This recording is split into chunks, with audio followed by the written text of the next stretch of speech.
Hey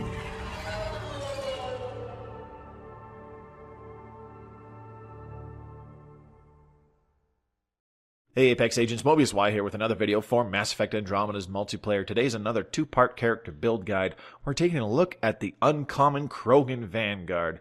This character is quite the powerhouse. It can dish out lots of damage, it can soak lots of damage. It's fairly versatile, even though he's played pretty linearly, and he's very beginner-friendly because you can make him extremely survivable and tanky with certain damage reduction aspects and being able to regenerate both health and shields at a decent rate. You could also set him up to be an absolute close-range bruiser, playing a more high-risk, high-reward sort of setup for more experienced players. So all in all, it's a pretty dang good character, and since it's an uncommon grade, it's fairly easily accessible once you first start bumping up into higher difficulties from starting out in the game, or possibly even starting to save up for things like veteran or expert packs, even if you're still fairly new at the game. So let's just start things off by taking a look at the character build. I would like to note that I'm going to go back through this and point out an alternative if you wish to go for a tankier kind of setup as opposed to what I have set up here now. With the current setup and with the way I had it in the gameplay that will be in part 2, I built this strictly around damage inflicted. It wasn't as survivable as I've been playing him prior to recording this, but it's still very effective. So let's go ahead and take a look at the breakdown of the powers. The first thing you're going to want to level up is Charge, and from there it's kind of your pick what you want to do. I recommend doing maybe Rage for your second power that you want to level up, and just kind of branch out from there, whatever you want to do. Charge is your go-to power for dishing out damage, as well as applying buffs to yourself, extra melee damage, extra gun damage, or extra power damage, things like that. But more importantly, it instantly restores your shields, and can be used pretty regularly. So let's just go into the power breakdown, starting with Biotic Charge. At rank 4, I went with the radius upgrade, giving it a good impact point, and you can hit multiple targets.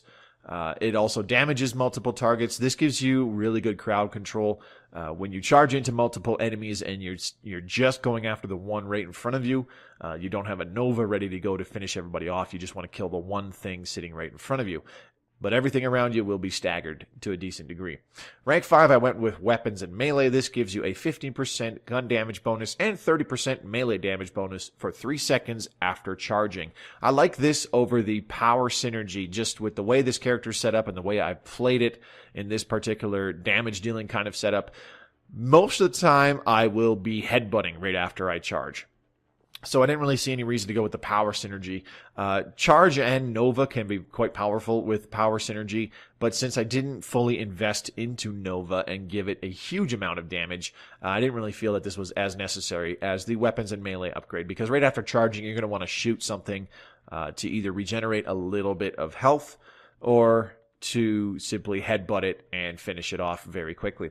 And at rank 6, I went with Bastion. This fully restores your shields back to 100% after every charge. So this is your recovery power, as well as dealing damage. It gives you 75 points of damage resistance for 5 seconds, so it adds to the damage resistance given to you from fortification, and it also increases the damage of charge by an additional 40%, which is really nice.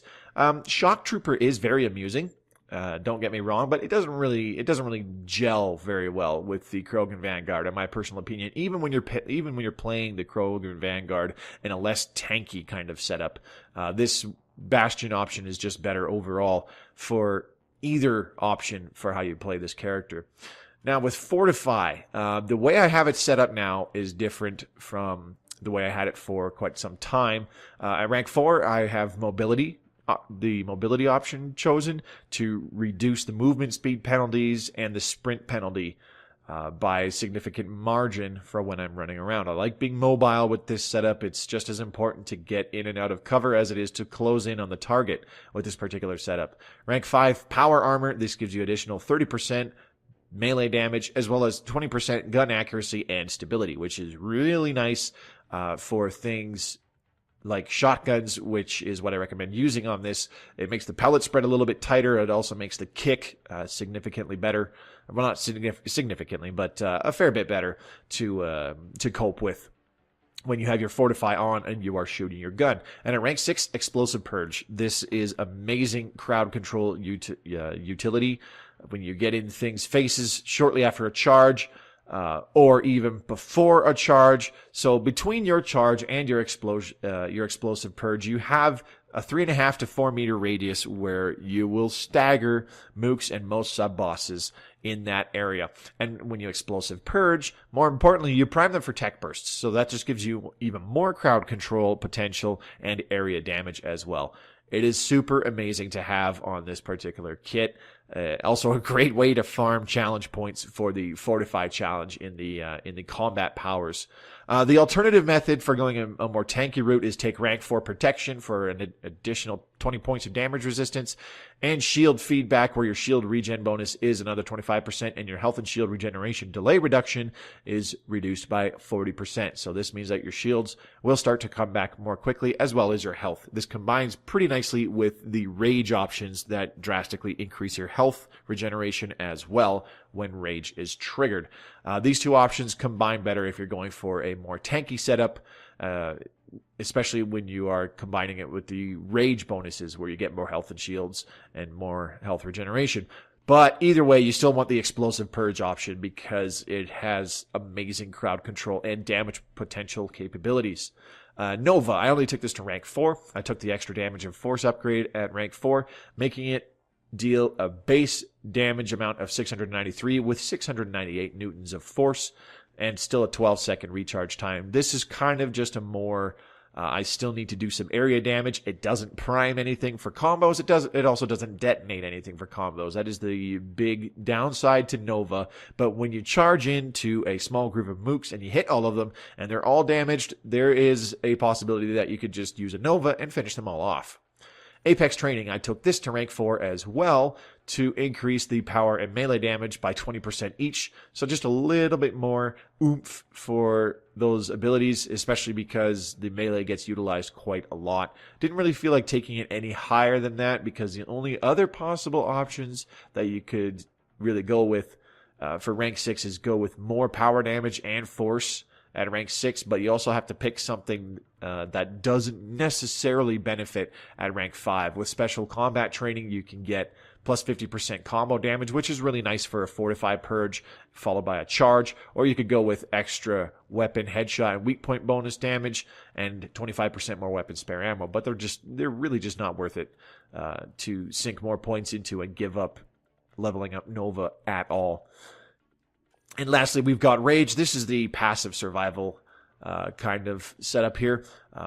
Went all damage with this one. Rank 4 melee, plus 25% melee damage and plus 25% melee bonus while enraged. Rank 5 martial arts, more melee damage with each hit or melee kill, which ends after 20 seconds. The max melee bonus is 65%. You get an extra 5% additional melee damage on a hit and an additional 20% melee damage bonus on a melee kill. So this is just ramping damage, which can stack up very quickly in a short time span. If you get 3 kills pretty quick, you've got a pretty big melee bonus going on. And at rank 6, Berserker. Rage triggers when health drops below 33% automatically. You also get an additional 25% melee damage. You get an additional plus 50% rage duration, and you need 1 less kill to trigger rage, which is really nice. Triggering rage is paramount with this setup, with this character, because it just gives you more survivability no matter how you have rage spec'd out. Again, the alternative tanky option is to take rank 4 resilience, which gives you more max health and shields and plus 50 damage resistance while enraged. Rank 5 unstoppable, which increases damage resistance by 50 points for 2 seconds when performing a kill that would trigger or refresh rage. So just more damage resistance tacking on to those that are brought up from Fortify, as well as the rage mechanic. And rank 6 inspirational, nearby allies receive damage resistance 30 points when they're within 15 meters of you. It also gives you plus 20% max health and shields and a plus 50% rage kill radius. So some additional bonuses to rage with this option as well, and that's what you want to pick if you want to go the more tanky route. These options combined with the, with the extra protection and shield feedback on Fortify makes this character much tankier. You're not dishing out as much damage, especially with your headbutts, but you can soak a shitload of damage this way. Especially if you are able to trigger your rage fairly early on. And the nice thing about this character is that with this particular setup, you get some big additional bonuses from the veteran bonus. You get the extra 40% power damage and combo detonation damage, as well as the melee damage bonus. So all of those add up really nicely to the overall synergy of this kit. So if you get it to grade 10 and you can max out all these powers as specified, it simply gets a little bit better each time you unlock another character card on its way up to grade 20 towards that tier 10 veteran bonus. So weapon of choice on this particular setup, I recommend a shotgun of any kind, particularly a siphon one. For the gameplay, I just use a Ruzad because I'm still finishing up the challenge points for it.